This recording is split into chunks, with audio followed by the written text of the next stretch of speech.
여러분 안녕하십니까. 경제 현장 오늘 고광철입니다. 오늘의 주요 뉴스 전해드리겠습니다.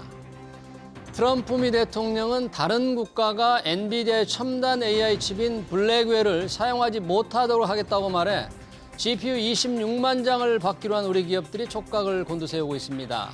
트럼프 대통령은 중국과 엔비디아의 거래는 허용하지만 최첨단 기술 사용은 허용하지 않을 것이라고 밝혔는데요. 그는 최첨단은 미국 말고는 누구도 갖지 못하게 할 것이라고 강조했습니다.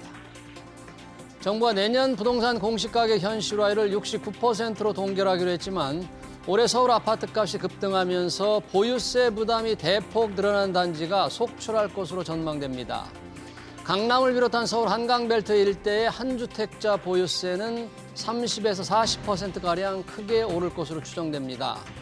서울 서초구 반포자이 전용 84제곱미터의 내년 보유세는 올해보다 40% 늘어난 1,800만 원, 강남구 대치동 은마아파트 전용 84제곱미터 보유세는 43% 오른 1,000만 원 수준으로 높아집니다.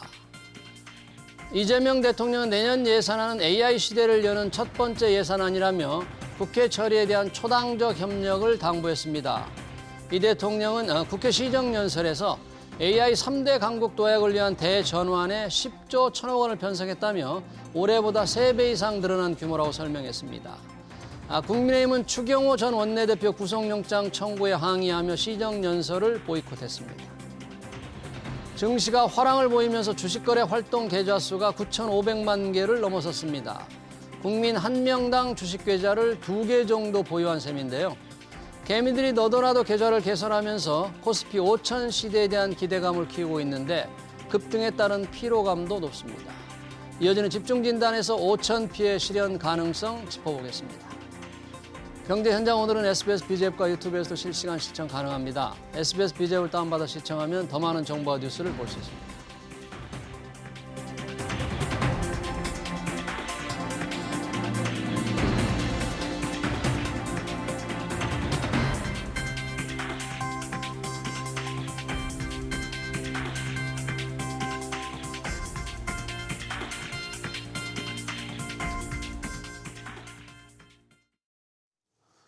네, 고공행진하던 삼성전자와 SK하이닉스 주가가 약세로 전환했습니다. 언제 조정을 받아도 이상하지 않을 정도로 급등했던 터라 조정이 본격화될 거라는 분석도 나옵니다. 하지만 삼성전자는 최고 17만 원, SK하이닉스는 최고 100만 원까지 목표 주가를 제시할 정도로 증권사들은 반도체 업종에 대해 연일 낙관적인 리포트를 내놓고 있죠.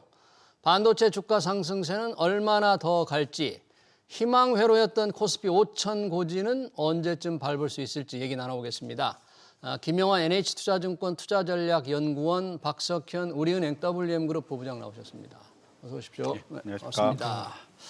자, 코스피가 전력 질주하다 잠시 지금 숨을 고르고 있습니다. 오늘 2% 가까이 지금 떨어졌습니다만 박석현 부부장님, 오늘 상황을 어떻게 봐야 될까요? 지금 어떻습니까?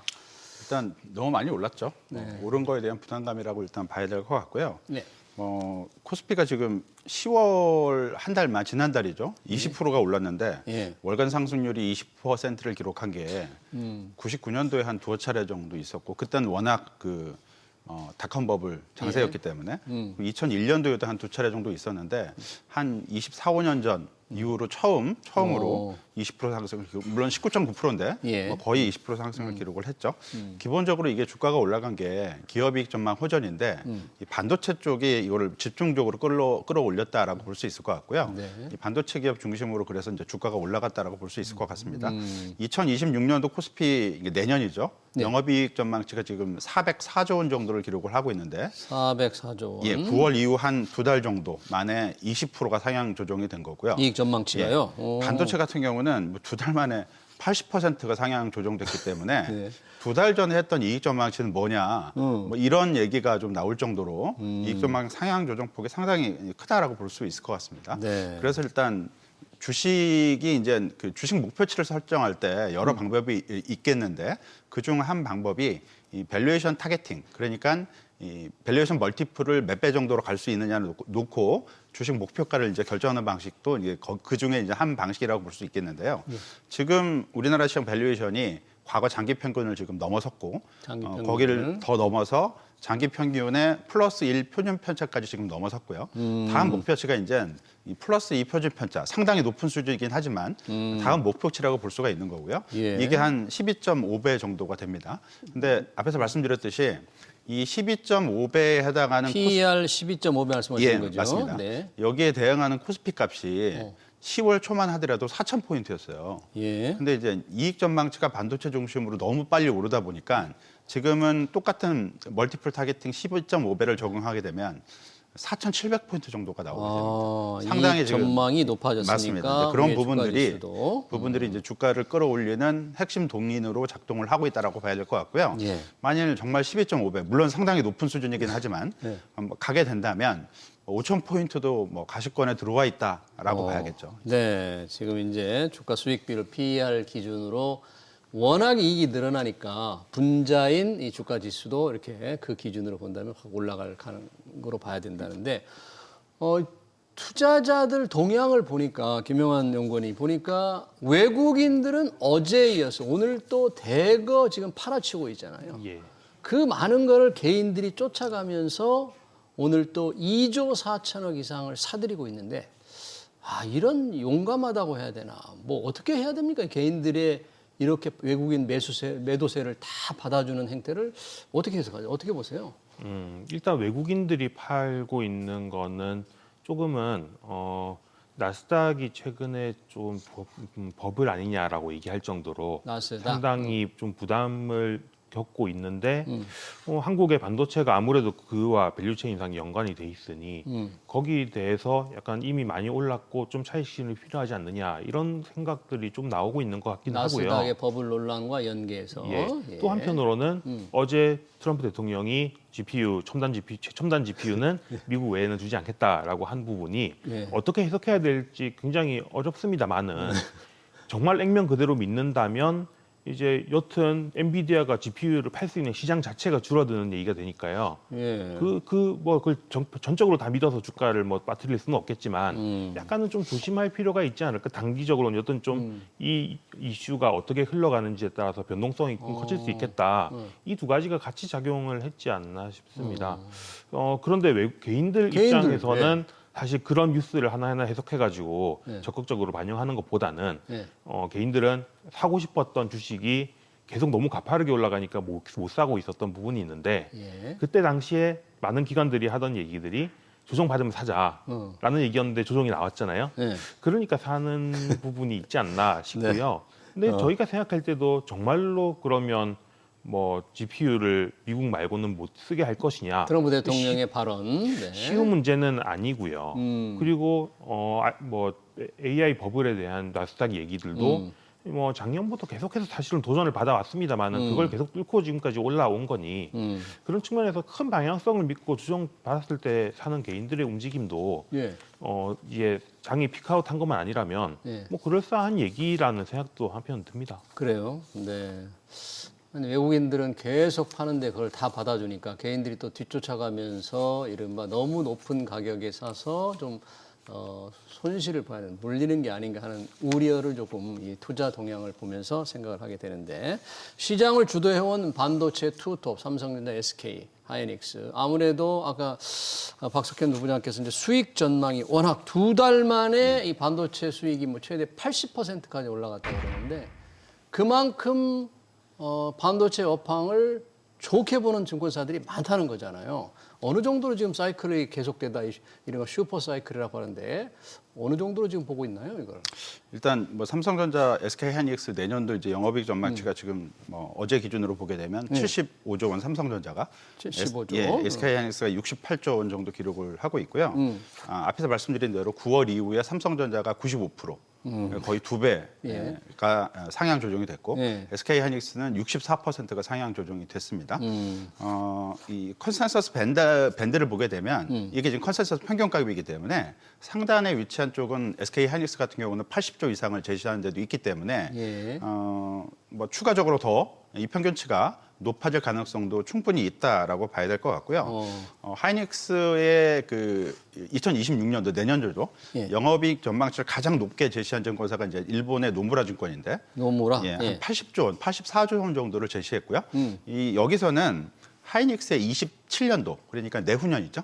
내후년 영업이익 전망치를 128조 원으로 제시를 했습니다. 이 128조 원이면 TSMC 그 수준에 거의 육박하는 레벨이 되기 때문에 지금 TSMC의 시가총액이 원화 기준으로 한 2,200조가 되는데 뭐 삼성전자, SK하이닉스를 합한 거의 2배 정도죠. 예. 근데 SK하이닉스가 정말 내후년에 128조 영업이익을 가게 된다면 뭐 TSMC 주가도 넘볼 수 있지 않겠네. 물론 밸류에이션 레벨이 다릅니다. TSMC는 30배를 받고 있고 SK하이닉스는 8배를 받고 있기 때문에 이 레벨이 다르긴 하지만 SK하이닉스가 정말 장기적으로 이익이 계속 늘어난다라는 신뢰를 주게 된다면 30배까지는 아니더라도 수건이었던 10배 이상을 받을 수가 있는 거고요. 그렇게 되면 SK하이닉스 시가총액이 900조까지도 갈 수 있다라는 얘기입니다. 지금 현재 450조이기 때문에 100만 원 주가가 나올 수가 있다라는 얘기죠. 그러니까요. 근데 물론 이거는 앞으로에 대한 기대치이기 때문에 실현 가능성에 대한 얘기는 계속 점검을 해 나가봐야 된다라고 말씀을 드릴 수 있을 것 같고요.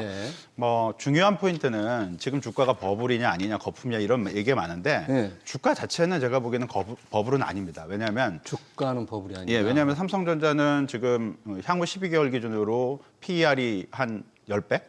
선행 PR이 10배. 예, SK하이닉스는 8배 정도밖에 안 되기 때문에 지금 버블이 낄 수 있는 부분은 기업이익 전망치가 버블인지, 그러니까 예상치를 이렇게 높게 제시를 하고 있는데 실제로 달성 가능한 건지, 그리고 이게 얼마만큼 지속이 될 수 있는 건지 이 부분을 확인해 나가는 과정에 있다라고 봐야 될 것 같고요.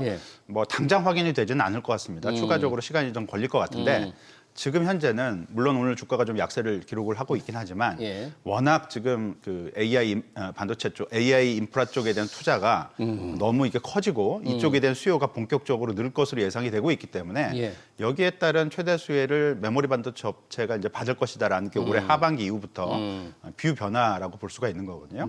그게 아직까지는 유효하다라는 걸로 봐서는 지금 주요 그 증권사들에서 제시하고 있는 하이닉스나 삼성전자의 내년 영업이익 전망치의 연이은 상향 조정 이런 과정들이 주가가 현재까지 거의 다 왔다라고 보기에는 무리가 있다라고 볼 수 있을 것 같고요.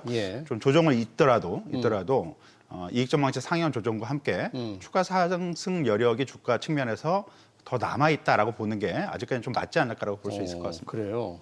일부 증권사에서 SK하이닉스 목표 주가를 아까 잠깐 언급을 해주셨지만 뭐 100만 원까지 제시했다는 거는 아까 얘기한 대로 노무라였습니까? 내년 이익이 84조, 2027년이 128조 이렇게 보기 때문에 주가도 이렇게 오를 거다 이러는데 PER이 아직 SK하이닉스가 8배 정도 받고 있다고 했나요?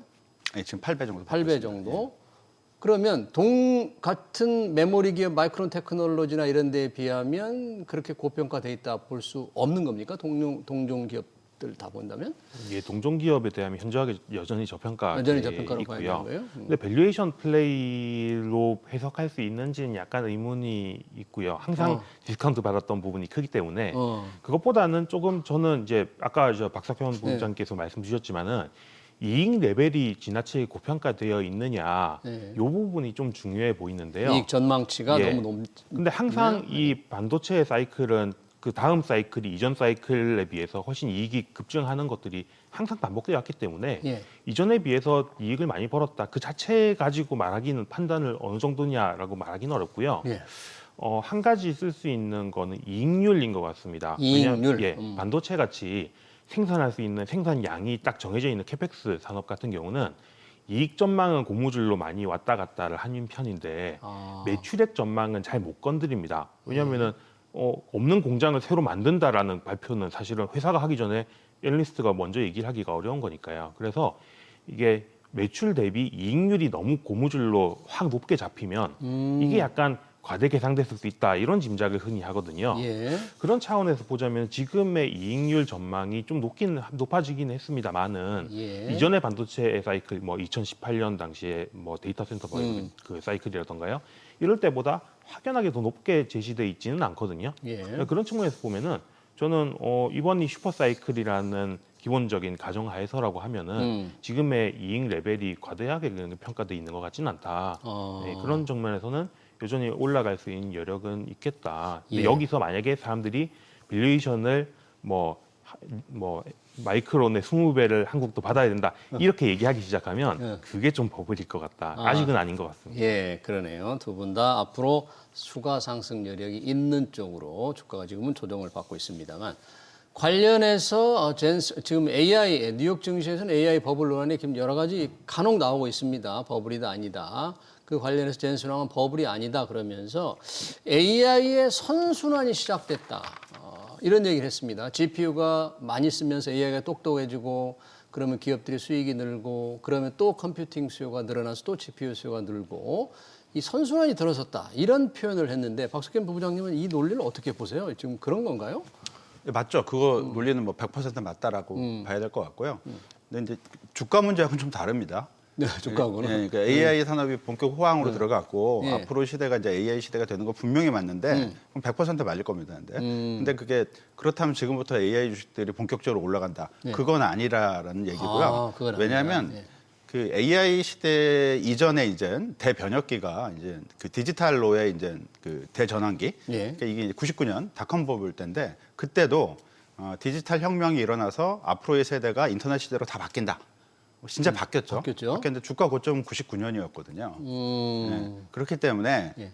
AI 시대로 들어가서 모든 게 이제 AI 시대로 이제 호황기가 온다라는 건 맞는데 그러면 지금부터 AI 관련 주식들이 본격적으로 올라가기 시작하냐? 올라가느냐? 아니란 얘기죠. 많이 이미 올라왔다라는 얘기고 예. 이 부분은 투자가 어떻게 결정되느냐가 가장 중요할 것 같고요. 예. 물론 지금 메모리 반도체 기업들의 주식이 갑자기 오르는 근본 원인. 그러니까 기업이익 전망치를 빠르게 상향 조정하는 예. 것도 이 AI 관련된 투자들이 급격히 늘어나기 때문에 여기에 따른 파급 효과를 메모리 반도체 업체들이 올해 하반기부터 본격적으로 이제 받기 시작할 것이다라는 부분이 지금 반영이 된 거기 때문에 근본 원인이라고 보면 근본의 어떤 기반은 이 AI 투자를 인프라 투자를 주도하고 있는 업체들의 투자가 예. 앞으로 어떻게 될 것이냐가 이제 포인트라고 볼 수 있을 것 같고요. 예. 뭐 관련 기업들은 이번에 실적 발표에서도 현재 투자 규모를 줄이지 않겠다. 그러니까요. 오히려 확대하겠다. 계속 예. 얘기를 해주고 있습니다. 예. 그러니까 이런 뭐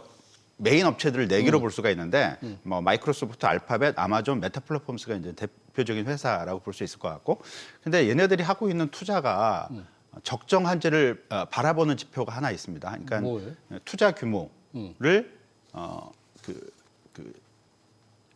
프리캐시 플로어라고 이게 예. 약간 전문 용어가 나오는데 예, 예, 이게 이제 캐시플로우. 그 영업 활동의 현금 흐름에서 이 자본 지출을 제외한 금액을 다시 이제 자본 지출로 이제 비교해서 이제 보는 비율입니다. 현금 유동성 비율 맞습니다. 해가지고. 그래서 예. 이게 어떻게 보면 투자의 집적도, 집약도라고 볼 수가 있는 거고요. 이 비율이 지금 S&P 500 기업 전체로 봤을 때 올해 상반기에 75%를 돌파를 했고요. 75%를 예. 돌파한 건 어떤 의미가 있는 거예요, 이게? 보통 이게 70%를 돌파를 하게 되면 조금 주의가 좀 필요하다. 투자가 과잉 너무 많이 과잉 투자가 투자가 되고 있다라는 지표를 인식을 할 수가 있는 거고요. 예. 지금 75%라는 수치는 11년 만에 최고치를 기록을 한 수치다라고 볼 수 있을 것 같고, 최근에 메타 주식이 그 하루에 뭐 11% 떨어지면서 이제 급락을 한 그렇죠. 케이스가 있는데, 실적 발표 이제 당일날 이제 그런 현상이 좀 발생을 했고요.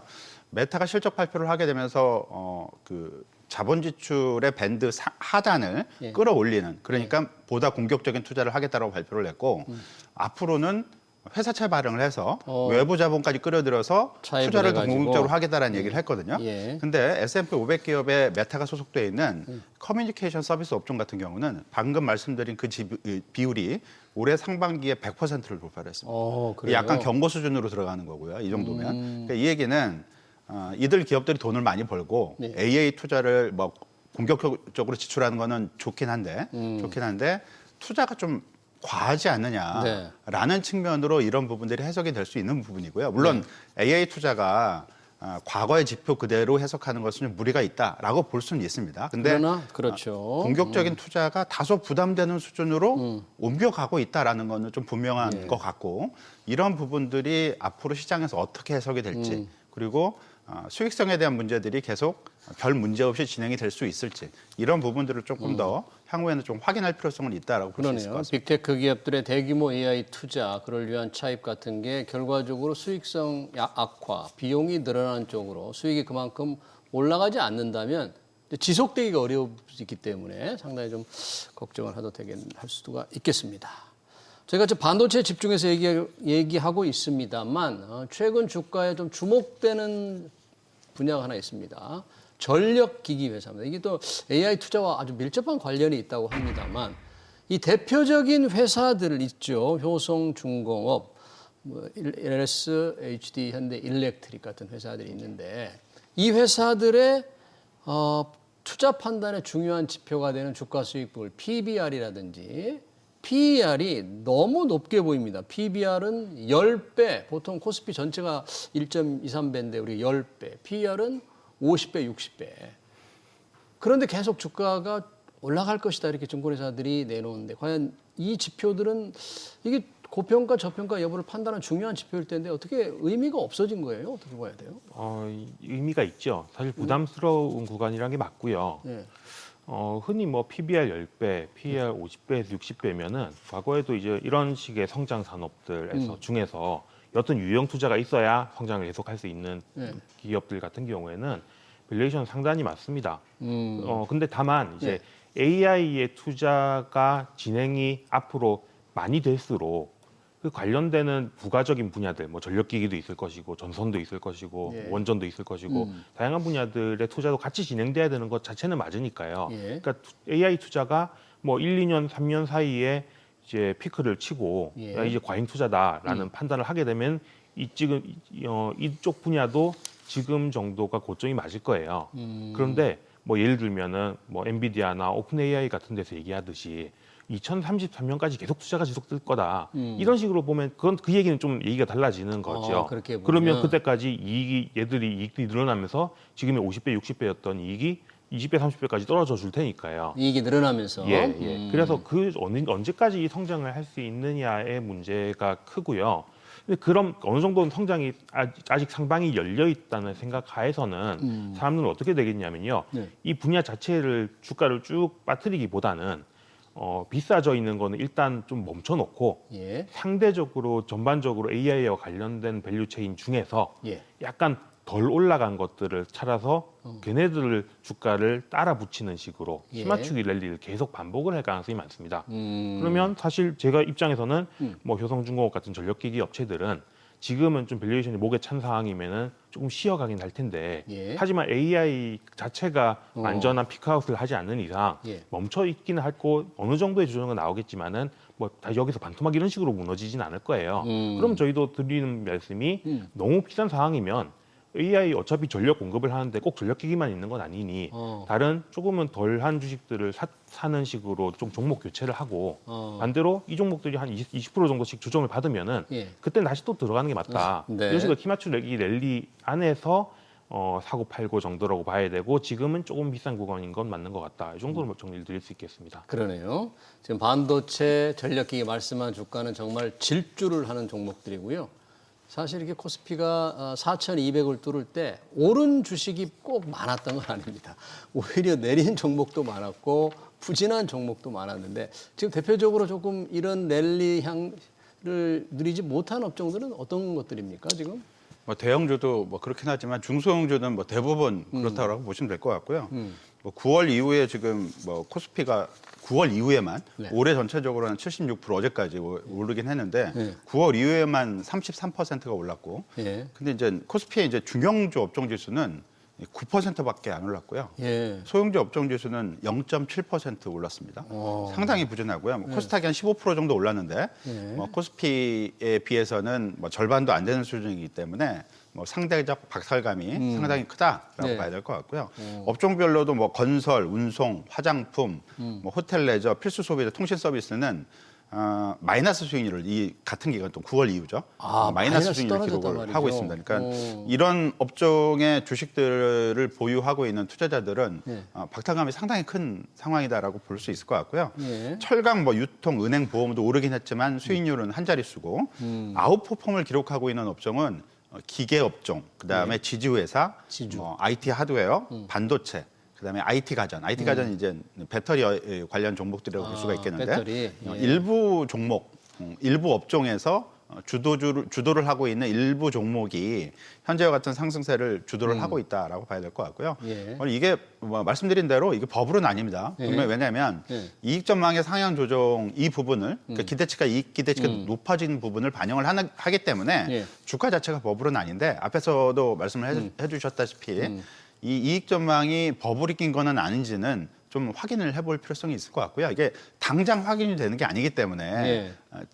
일단은 못해도 이번 달이나 12월 연말까지는 이 확인 과정 속에서도 추가적인 주가 상승 여력이 기대가 계속 이제 작용을 하지 않을까라고 볼 수 있을 것 같습니다. 네, 그렇군요. 이 장세를 누리지 못하고 부진한 업종도 꽤 있습니다. 내수 부분, 건설도 그렇고요.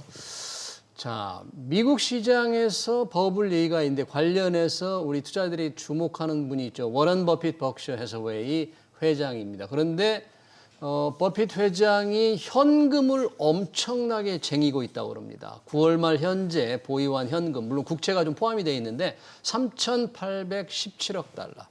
그리고 늘 자사주를 사왔는데 요즘 자사주를 사지도 않는다는 거죠. 자기 회사 자사주가 자기 주식이 좀 떨어질 때마다 샀던 버핏이 왜 자기 회사 주식도 안 살까? 혹시 무슨 생각을 하고 있을까? 이건 우리 투자자들에게 무슨 보내는 신호가 있을까? 뭐 이런 좀 궁금합니다. 이제 워런 버핏이 사실 현금을 늘려온 지가 그래서 2년째 계속 늘리고 있는데요. 아, 그런 건가요? 예, 그러니까 분명히 그때부터는 주식가가 싸지 않고 매력적인 기회가 없다라고 생각을 하시는 것 같고요. 다만 워런 버핏이 항상 해왔던 패턴들을 보면 예. 살 게 없을 때는 멈춰뒀다가 크게 시장이 붕괴되거나 했을 때 아예 회사를 통째로 사버리거나 이런 식의 전략들을 써온 건 사실인데 예. 그렇다고 해서 아주 정교하게 그 하락이 올 딱 그 해를 맞추는 베팅을 해오지는 않았어요. 그런 측면에서 보면은 워런 버핏이 주식이 싸지 않다라고 생각하는 건 분명히 이게 약간의 버블 구간에 들어서고 있다라는 걱정을 만드는 징후기는 한데요. 예. 저희 입장에서 그럼 워런 버핏만큼 오랫동안 현금을 들고 있다가 대단한 기회가 왔을 때 주식을 다 현금을 투자할 수 있느냐 그렇지는 않으니까요. 이 얘기를 개인 투자자 입장에서 좀 바라본다고 하면은 지금 AI 관련되는 이런 주도주를 가지고 있대.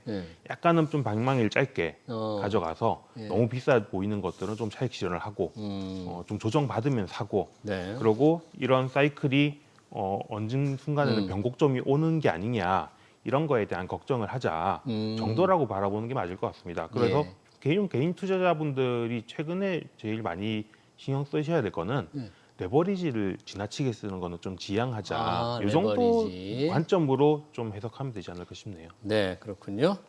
자, 지금 주도하는 반도체주 관심은 내년에 어떨 것인가? 내년의 시장은 역시 반도체일까? 아니면 너무 올랐다. 그러니까 상승세가 그동안 좀 강하지 않았던 어떤 업종에서 혹시 내년에 좀 주목받을 업종이 있을까? 이게 아마 시청자들도 많이 궁금할 것 같은데 혹시 박석현 부장은 어떻게 보세요? 글쎄요, 일단 반도체가 제일 유력하다라고 봐야 될 것 같고요. 네. 기업이 전망치를 보게 되면 예. 다른 업종, 그러니까 반도체를 제외하고 코스피 기업의 내년도 이익 전망치가 상향 조정되는 기업은 거의 없어요. 아, 그래요? 상당히 제한적인. 물론 조금씩 최근에 약간씩 올라가는 종목이 있긴 하지만 약간 횡보한다고 보는 게 좀 맞지 않을까라고 보여지고요. 따라서 일단 이익 전망 기반으로는 뚜렷한 업종은 보이지 않고 있고 예. 그거보다는 이제 모멘텀 차원에서 조선, 방산 이런 것들은 이익 전망보다는 수주 모멘텀 예. 또는 글로벌 나름대로의 업종별 환경 이런 거에 따라서 움직이기 때문에 여지가 있다라고 볼 수 있을 것 같고요. 다른 쪽 하나만 말씀을 드리면 일단 배당주 배당. 이 부분은 연말부터는 어느 정도는 매기가 좀 돌아갈 수 있지 않을까라고 기대를 해볼 수는 있을 것 같습니다. 알겠습니다. 김영환 연구원님 어떻게 보십니까? 내년 전망. 이게 역시 반도체입니까? 예, 역시 반도체 좋게 봅니다만은 제가 여기서 반도체로 끝내면 또 재미가 없겠죠. 두 가지 더 말씀을 드리면은 하나는 2차 전지, 2차 전지. 두 번째는 바이오 바이오? 말씀을 드리고 싶습니다. 오. 최근에 2차 전지주들이 많이 올랐는데 이게 자동차 배터리가 좋아지기 때문보다는 미국의 ESS 전력 보관하는 예. 배터리가 이제 좋아지면서 이제 성장의 상방이 다시 열리고 있다 이런 얘기들이 나오고 있는데요.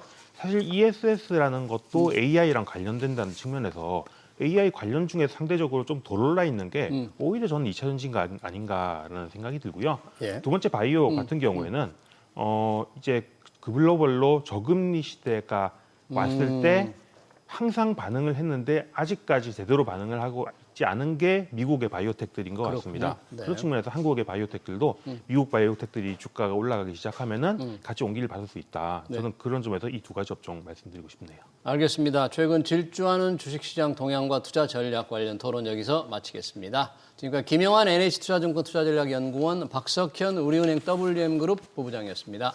고맙습니다.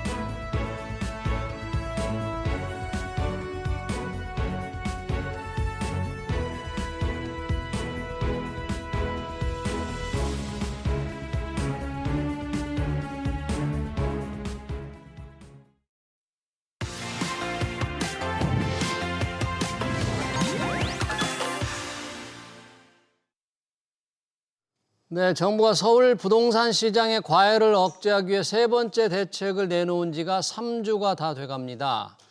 효과가 있는 건지 서울 아파트 매수 심리가 얼어붙는 모양새인데요.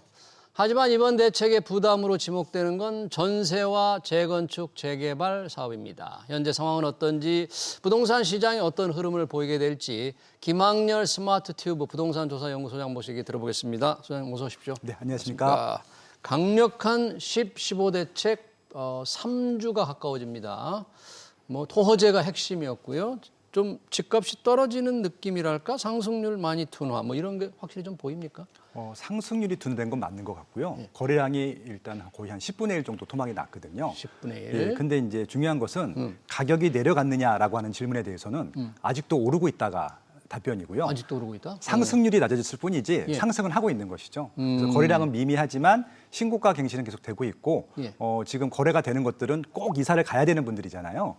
그렇기 때문에 이런 분들은 좀 비싸더라도 아마 신고가 거래를 하면서도 거래가 이어지고 있다 이렇게 보시면 될 것 같습니다. 예. 다만 좀 예. 어려운 지역들은 조정이 더 되고 있는 것 같고요. 그래서 서울도 50% 정도만 올랐었고 50%는 오지 않았었는데 예. 서울에 이렇게 좀 외곽 지역들, 분들이? 저렴한 지역들은 조금 아직도 조정이 되는 폭이 좀 있고요. 예. 서울의 중심지들은 여전히 상승률을 유지하면서 거래는 꾸역꾸역 되고 있다. 그렇게 보시면 될 것 같습니다. 그래요. 그러나 네. 거래량이 10분의 1 줄었다 그러니까 이 10분의 1이 줄었다 그러면 선호 지역은 좀 거래가 되지만 선호 지역이 아닌 곳은 거의 뭐 거래가 중단됐다 이렇게 봐야 될 정도겠네요. 일단 개수를 말씀드리게 되면은 이제 한 일주일에 한 구당 한 400개에서 600개 정도 거래가 됐었는데 네. 지금은 10개에서 200개 정도 거래가 되고 10개에서 20개밖에 거래가 안 되고 있거든요. 네. 거래량은 큰 숫자로 줄어든 것이 사실인 것 같고 아까 말씀드린 대로 꼭 이사를 가야 되는 지역들에서만 거래가 되고 있고요. 문제는 이제 시세가 저렴한 지역들은 집을 팔아야지 거래가 되는데 팔리지 않고 있다 보니까 거래량은 더 줄고 있다. 그나마 좀 시세가 높고 인기가 많은 지역들만 거래가 되고 있다. 이렇게 좀 이해하시면 될 것 같습니다. 15 대책의 핵심이 토지거래 허가 구역이죠. 서울 전역하고 경기도 12개 지역을 토호제로 딱 묶어놓으니까 경기도에서 그 토호제를 피한 곳, 이게 구리, 동탄, 뭐 김포가 그걸 피했는데 여기는 뭐 집값이 오른다 그런 얘기가 있던데 이게 뭐 풍선 효과 나오는 거예요? 일종의 풍선 효과일 수도 있는데 정확히 말씀을 드리면 네. 구리하고 동탄은요. 규제 지역으로 지정되기 전에 이미 조금씩은 오르고 있었거든요. 그러니까 좀 제가 이해가 안 갔던 것 중에 하나가 서울 외곽 지역과 이번에 경기도에서 12개 지역이 지정이 됐는데 시세가 오르지 않고 있는 지역들도 지정이 됐는데 구리하고 동탄은 오르고 있었거든요. 지정이 안 돼서 이건 뭐지? 이런 생각이 들었었거든요. 그래서 조금 이제 오히려 이제 또 비규제가 비규제로 이게 또 규제 지역 들어가지 않다 보니까 풍선 효과까지 더 들어오다 보니까 조금 더 올라가는 경향들이 있었고 김포는 최근에 분양이 한 2건이 있었어요. 신규 분양이. 근데 그 전까지는 이제 그 분양 청약률이 좀 이렇게 저조했었는데 최근에 분양한 것들은 다 완판이 될 것 같아요. 1순위에서 거의 다 끝났고 2순위까지 넘어간 게 많지 않기 때문에 그래서 시세가 그렇게 싸지도 않았었는데 예. 김포 같은 경우는 그러면 왜 이렇게 청약이 높았느냐? 왜? 그럼 비규제 지역이기 때문에 대출이 정상적으로 나오고요. 아, 대출. 예, 그리고 이제 뭐 이게 전세를 끼고 사는 것들도 가능하기 가능하고. 때문에 이제 매수자 입장에서도 조금 여유가 있는 것이죠. 예, 실거주도 안 해도 되고 그러니까. 예, 그렇습니다. 지금 토호제에 대한 비판이 굉장히 많습니다. 이 노원, 도봉, 강북 이쪽은 집값이 오르지도 않았는데 왜 우리를 토호제로 묶어야 되느냐? 이런 주장이 아주 극단적인 주장도 좀 나오고 있다는데 그래서 서울시 구청장 협의회에서도 토호제 해제해야 된다 이렇게 주장을 했다 그래요. 이거 어떻게 해야 될까요? 이 지금 토호제 묶은 지 얼마 되지도 않았지만 일단 토호제로 지정하게 되면 1년은 유지를 해야 되거든요. 1년. 예, 그래서 또 1년 동안에 거래가 더 안 될 것이고 아마 시장이 더 어려워질 것이 뻔하기 때문에 아마 해당 지역 구청장님은 좀 속이 타들어갈 것 같습니다. 지금 예. 말씀하신 대로 구청장 연합회에서 이의를 제기했던 것들도 예. 국민의힘 쪽이에요. 또 민주당 대부분. 쪽에서는 나오지도 않았었거든요. 그러니까 지금 이제 민주당 쪽이 더 많거든요. 왜냐하면 노도관 금강구 쪽은 또 민주당 지역구이기도 한데 네. 그래서 지금 지역구별로도 조금 이렇게 희비가 엇갈리고 있는데 예. 중요한 것은 아까 말씀드린 대로 상급지 같은 경우는 꾸역꾸역 거래가 되거든요. 근데 하급지 같은 경우는 물건을 팔아야지 일단 먼저 팔아야지 살 수 있습니다. 돈들이 없기 때문에, 돈이 없기 때문에. 예, 계약금이라도 받아야지 이쪽에 계약금을 칠 수 있는 구조거든요. 예. 근데 이제 팔리질 않다 보니까 이사가기가 더 어려운 것들이죠. 그러다 보니까 거래가 더 줄 수밖에 없을 것 같고 예. 무조건 꼭 팔아야 되시는 분들이 있어요. 뭐 그래서 학교 문제라든지 직장 문제라든지 청약이 당첨돼서 입주를 해야 되는 경우는 이 집을 팔아야 들어갈 수 있잖아요. 그럼 급매물로 내놓을 수밖에 없을 것 같고 그러면 조금 더 저렴하게 할 수밖에 없는 거죠. 그래서 좀 예. 악순환이 반복되고 있다고 보시면 될 것 같습니다. 네, 지금 말씀해 주셨을 때 이제 선호 지역은 그래도 거래가 꾸역꾸역 된다고 하는데 선호 지역 하면은 강남 3구, 용산구 전에부터 이제 토호제가 묶여 있었잖아요. 그렇죠. 그런 데는 거래가 좀 되는 것 같은데 지금 노원, 도봉, 강북 이런 데는 10.15 대책 이후에는 거래가 뭐 거의 전무하다, 네. 제로에 가깝다 뭐 그런 분석이 있어요? 그러니까 이제 거래가 되면요 신문 기사에 나와요. 참. 예, 특별한 케이스도 아닌데. 예. 그러니까 그만큼 거래가 없다는 것들이고, 그러니까 이제 입지가 세고 시세가 높은 곳은 신고가 갱신 대비 신문에 나오고, 이쪽은 거래가 없다가 거래가 됐다. 기쁜 마음에 이제 아마 지역 신문에서 신문에 기사에 내놓고 있는 것 같습니다. 예. 근데 문제는 아까 말씀드린 대로 토지 거래 허가 구역과 이게 이제 투기 과열지구 조정대상지구를 한꺼번에 묶게 되면은 말 그대로 이게 사고 팔구가 너무 불편하거든요. 그렇죠. 그래서 앞으로도 이 최소한 이 세 개 중에 하나, 두 개는 풀어야지 거래가 원만히 될 텐데 저도 걱정이고 예, 저도 지금 공공세미나 계속 불러다니고 있는데 계속 얘기는 하고 있거든요. 다음 주 또 갈 텐데 또 얘기를 할 텐데 고개는 끄덕여 주세요. 근데 모르겠습니다. 어떻게 해주실지는. 그러니까 예. 한번 토호제를 묶이면 1년 정도는 가야 되는 거예요? 지금 이제 그 유예 기간이라 그 해당 기간이 1년 후까지 일단은 이번에 명문화가 되어 있거든요. 예. 이게 6개월일 수도 있고 3개월일 수도 있고 1년일 수도 있는데 이번에 규제 지역 지정한 것은 1년으로 해놨더라고요. 그러니까 토호제 때문에 사려는 사람도 불편한데 구청 직원들도 죽을 맛이라 그러더라고요. 서류 준비 뭐 작업을 해야 되는데 인력이 없어가지고. 이건 이제 제 지인이기 때문에 직접 들은 얘기입니다. 이분들이 평소 때 이걸 하는 업무가 아니에요. 다른 업무 바쁘거든요. 근데 토지 거래 허가 구역 지역이 아니었어요. 근데 토지 거래 허가 구역이면 허가를 해줘야 되잖아요. 네. 네가 해 시킨 겁니다. 그래서 이제 구청 강서구인데 네, 강서구. 한 명을 지정한 거예요. 네. 근데 하루에 막 수십 명이 온다는 거예요. 근데 이게 그냥 문의도 많을 거 아닙니까? 그러니까 이게 도장 찍어주면 안 되고요. 어. 이게 이분이 다른 데 집이 있는지 투기성이 있는지 이거 다 검토를 해야 되거든요. 예. 그걸 한 명이 어떻게 합니까? 근데 이 문제는 이분이 이 업무도 아니에요. 다른 업무가 메인인데 다른 업무가 있는데. 예, 이 업무까지 하다 보니까 진짜 과로 때문에 눈이 이렇게 쭉 내려갔어요. 이렇게. 사려는 사람도 예. 얼마나 불편하고 예. 궁금해서 문의하고 싶은 사람들도 뭐 얼마나 지금 궁금하겠어요, 이게. 그러니까 이제 또 허가를 신청하면은 바로 나오는 게 아니거든요. 최소한 그래요? 2주에서 한 달이 걸릴 텐데 예. 그럼 거래가 또 안 되게 되면은 또 이제 또 밀리는 거죠. 예. 수요 해소부분들이. 네, 그렇습니다. 이런 불편, 사는 사람도 불편, 이 접수를 받는 구청 직원들도 불편, 과연 얼마나 유지될지 모르겠습니다. 그렇게 해서 토호제로 인해서 집값을 잡으려 했더니 월세 난린만 속출한다. 하긴 뭐 대출이 지금 안 되니까요. 그리고 실거주 해야 되니까 전세 물건이 없어서 지금 문제가 크다. 지금 임대차 시장이 아주 심각한 것 같아요. 그러니까 토지거래 허가구역의 가장 큰 맹점이 뭐냐면요. 이게 거래량을 줄이는 데는 좀 어떻게 보면 역할을 할 줄 모르겠지만 임차 시장에서는 굉장히 최악의 정책이 될 수밖에 없는 게 말씀하신 대로 실거래를 무조건 해야 됩니다. 예. 그러니까 입주 첫날부터 실거주. 실거래를 해야 되기 때문에 임차인이 있으면 무조건 내보내야 되거든요.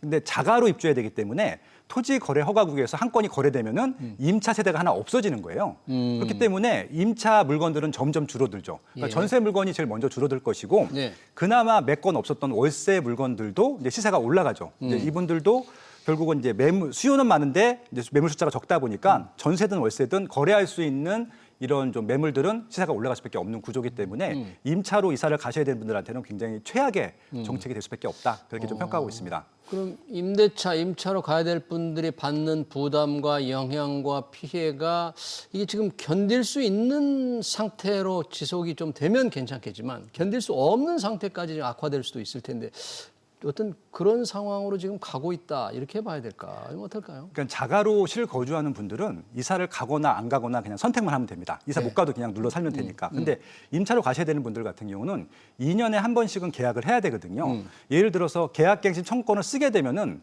연장도 안 돼요. 4년을 사는 사람들 같은 경우는 그래요? 무조건 나가야 되는 경우들이 생기거든요. 예. 보증금을 올려주지 못한다고 하면은 그럼 이분들은 입지를 바꿔야 돼요. 그러니까 보통 상급지로는 못 가죠. 물건도 없고 비싸기 때문에 하급지로 가죠. 그러다 보니까 오히려 지금 이제 규제 지역에서 비규제적으로 임차로 가는 경우들도 있고요. 예. 또 하나 뭐냐면은 그쪽에 간다 하더라도 그쪽도 만만치 않거든요. 거기도 전세가 주는 것은 마찬가지니까요. 그러다 보니까 밀려났는데 시세를 더 올려줘야 되는 케이스들도 생기고요. 예. 이번 기회에 그냥 매수를 하는 경우들도 생깁니다. 그러니까 전세 수요가 매수 수요로 전환되는 경우들도 있어서 비규제 지역들 같은 경우는 조금 이제 수혜를 본다고 할까요? 예. 풍선 효과가 난다고 할까요? 그런 지역들이 있기 때문에 그래서 임차인들 같은 경우는 택일을 해야 됩니다. 지역을 옮기거나 상품을 낮추거나 아니면은 이제 좀 그 비규제 지역 가서 매수를 하거나 뭐 이런 선택들을 해야 되기 때문에 이게 숫자만 놓고 보면 제가 개수가 많아 보이지만 이게 울며 겨자 먹기로 좀 밀려나는 것들이기 때문에 심적으로는 굉장히 괴로울 겁니다. 그런 분들이 느끼는 원하는 주거 환경이 아니기 때문에 상당히 좀 박탈감, 피해감도 좀 상실감도 크겠어요. 만약 그렇다면. 그러니까 보통 이제 아파트에 자가로 거주하는 경우는 한 11년 정도 거주하고요. 임차로 거주하는 경우도 아무리 적어도 한 4년 정도 거주하거든요. 예. 이제 4년 정도 거주하면 보통 다시 그 지역 내에서 입지를 택합니다. 그 이유 중에 하나가 아파트 사는 분들은 대부분 다 학자녀 연령이 있고요. 초등학교, 중학교, 고등학교 때 이사를 가는 것들을 원하지 않습니다. 그래서 이제 자가로 살면 좋겠지만 대부분 학군이 좋은 데들은 비싸잖아요. 그렇죠. 그러니까 대치동 같은 경우도 의외로 임차 비율이 높거든요. 음마아파트 같은 경우도. 근데 그런 분들은 이제 한 10년 정도 전을 사는데 그런 분들이 제일 걱정인 것이죠. 그러네요. 아마 이제 학군 때문에 그 라이딩이라고 할까요? 그런 것들을 해줄 수밖에 없는 상황까지 갈 수밖에 없을 것 같습니다. 네, 그 임대차 시장도 그렇고요. 또 이번 10.15 대책이 영향을 크게 미치는 곳이 정비사업, 재건축, 재개발 현장일 것 같습니다. 이주비 대출 40%로 축소됐고 조합원의 지위 양도도 제한되고 어떨 것 같습니까? 지금 전반적으로 정비 규제를 완화해서 공급을 늘려야 된다는 게 일반적인 시장의 요구인데 그거 전혀 지금 다른 상황이 발생하고 있나요? 그러니까 이분들은 아마 이제 재건축이나 재개발이 시세가 많이 올라가기 때문에 예. 여기에 거래량을 줄이게 되면은 시장이 안정될 것이다라는 단순한 목적으로 이 정책을 핀 것 같아요. 지금 말씀하신 대로 임차인 문제도 의외의 결과인 것들이고요. 정비 사업이 진도가 안 나는 것들도 기대 안 했던 역효과인 것 같아요. 지금 말씀하신 게 되게 중요한 부분들이 뭐냐면요. 정비 사업 구역들이 그냥 그 입주민들 그대로 정비 사업을 진행하는 경우는 없습니다. 항상 원주민들하고 중간에 들어오는 투자자들이 있고 뭐 이런 분들이 좀 섞여갖고 적당히 진도가 나가는 것들이거든요. 원주민들은요 돈이 별로 없어요. 적당한 피가 쌓이면 중간에 팔고 나가야 되거든요. 이게 지금까지 정비 구조의 모습들이었습니다. 근데 지금 말씀하신 대로 이제 조합원 지위 양도가 재건축은 이제 조합 설립 인가 이후로 안 되고요. 예. 재개발은 이제 관리 처분 인가 이후로 안 되거든요. 거기다가 또 5년 재당첨 제한이 걸린 경우 같은 경우는 이게 물건을 본의 아니게 두 개를 갖고 있거나 아니면은 한 번 청약 당첨된 적이 있는데 5년이 안 지난 사람들은 청산을 받게 되는 거예요. 그럼 아무튼 이 지역 내에서 재건축, 재개발을 진행을 해야 되는 조합원들이 예. 되게 좀 위축이 돼 있는 상황이거든요. 그러네요. 규제가 예. 워낙 많게 돼버린 거잖아요. 예, 그러다 보니까 이분들은 그냥 어떤 결과가 생기냐면은 이게 좀 실제 이런 사례가 많은데 예. 그냥 연장을 시키는 거예요. 이게 무슨 말씀이냐면은 지금 못 팔잖아요. 예. 못 팔면 이제 사업 시행까지 가게 되면 청산을 받거든요. 그럼 이것들을 최대한 뒤로 미는 거죠. 뒤로 미뤄 이루어지지 예. 않게 계속 정권이 미룬다. 바뀔 때까지 이런 식으로. 그러니까 제도가 바뀔 때까지. 제도가 바뀔 때까지. 그러니까 더 진도가 못 나가게 되는 거죠. 그러니까 좀 빨리 공급을 해야 되는데 네. 단계를 점점 늘려가지고 오히려 나중에 진도가 나갈 수 있게 이 좀 어떻게 보면 돈이 없거나 정산을 받아야 되는 그러니까 피를 받고 팔았으면 하는 조합원들 같은 경우는 방해를 할 수 있거든요. 근데 이분들이 나쁘다라고 평가할 수 있긴 하는데 도덕적으로 재산권을 보호하는 측면에서는 어쩔 수 없는 부분들도 있다고 생각하고 본인의 있거든요. 재산권이 지금 행사가 제한되는 셈이잖아요. 이 그렇죠. 조치로 인해서. 예. 그러니까 지금 현재 할 수 있는 방법이 그거밖에 없다. 그래서 혹시 제도가 바뀌거나 뭐가 변화를 네네. 기대하면서 미룬다. 그러면 정말 공급이 예상보다 훨씬 늦어지겠네요. 그러니까 이런 일들이 노무현 대통령 때도 있었고요. 네, 문재인 대통령 때도 있었거든요. 예, 그래서 아마 그런 부분들 때문에 왜냐하면 그래서 결국은 뭐 정권이 바뀌거나 정책이 바뀌어서 나중에 제도가 좀 완화됐을 때 그때 조금 이제 매도를 하는 경우들도 종종 있었거든요. 그래서 네. 아마 또 그런 학습 효과가 있기 때문에 의도적으로 조금 이 좀 그 단계별로 늦추려고 하는 조합원들이 있고 또 여기다가 공공에서는 공공 기여랑 뭐 기부 채널 이런 것들을 좀 더 많이 하라는 것들을 완화 안 했어요. 그러니까 외부 문제도 있고 내부 문제도 있기 때문에 두 가지가 함께 생겨서 정비 사업은 계속 아마 좀 딜레이가 될 것 같다. 이렇게 예측이 됩니다. 공급이 더 늘어날 것으로 기대를 하고 그렇게 해야 되는데 그쪽에서 조금 차질이 생길 우려가 큽니다. 정부는 이제 집값 안정을 위해서 여러 가지 대책을 내놓고 있는데 만약에 집값이 잡히지 않을 경우 재산세, 종합부동산세, 이런 뭐 보유세를 강화할 거다 이런 전망이 나옵니다. 아직 정부가 명확하게 입장을 표명을 하지 않았는데 네. 이 부분이 바뀐다면, 이 부분이 강화된다면 어떻게 보십니까? 이건 좀 상당히 큰 영향이 있을 수 있을까요? 그러니까 이제 다주택자 중과가 되면서 그리고 이제 뭐 공시지가, 뭐 현실화율 이런 것들이 올라가게 되면은 2중, 3중 부담이 돼서 좀 놀래서 파는 경우들이 좀 있긴 해요. 예, 2020년도 그랬었거든요. 근데 지금 대부분 다 1주택자들이거든요. 1주택자들한테 이것들을 강화할 수 있는 것들은 크게 높지는 않거든요. 근데 오늘 일단 1차 신문 기사가 나왔는데 공시가율은 올리지 않겠다라고 발표를 했습니다. 공시가율은 그대로 예. 69% 그죠? 예, 아파트. 예. 근데 이제 문제는 시세가 올해 대부분 강남 지역들이 40%, 50%가 올랐어요. 그렇죠. 그러니까 공시가율을 40% 50% 올린 것만큼 이제 내년 세금이 부과가 될 거거든요. 공시가 현실은 그대로인데도. 예, 그러니까 이제 지금 음마아파트가 전용 8사가 있는데 좀 최초로 보유세가 1,000만 원이 넘어갑니다. 내년에. 네. 그러면 이제 1,000만 원, 그보다 더 비싼 아파트들은 1,500만 원, 2,000만 원 낼 텐데 1주택자에 한해서입니다. 이것들을 감당할 수 있으면 갖고 가는 것들이고 감당 못하면은 이제 팔 텐데 아마 아르바이트를 해서라도 보유세를 내면서 가져갈 거라고 예상이 돼요. 1주택자들은. 예, 왜냐하면 대안이 없거든요. 예, 그리고 그걸 팔았을 경우에 다음에는 그 계약 주고 절대 사지 못합니다. 예, 학습 효과가 있기 때문에 예, 그렇게 아마 좀 유지가 되지 않을까 싶습니다. 네, 보유세 부담이 실제 세금이 바뀌지 않아도 만만치 않게 올라간다는 얘기로 오늘 얘기를 마무리해야 될 것 같습니다. 최근 부동산 시장 동향 잘 들었습니다. 김학렬 스마트티브 부동산 조사연구소 소장이었습니다. 소장님 고맙습니다. 감사합니다.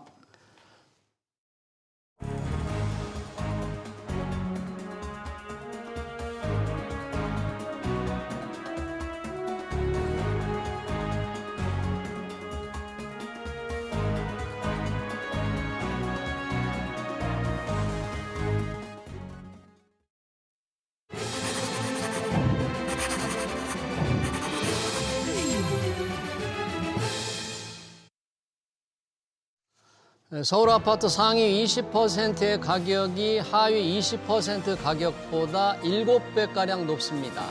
격차가 더 벌어졌죠. 똘똘한 한 채 선호도가 높아지면서 상승률이 더 빠르기 때문입니다. 주식시장도 마찬가지입니다. 잘 나가는 반도체 투톱의 거래량이 전체 거래량의 30%를 차지할 정도죠. 코스피가 4,200을 뚫을 때도 오른 종목은 그다지 많지 않았습니다. 잘 나가는 똘똘한 주식에만 매수세가 쏠린 건데요. 자산 시장의 양극화가 갈수록 심해지고 있습니다. SBS 비즈 경제 현장 오늘 여기서 마치겠습니다. 시청해주신 여러분 고맙습니다.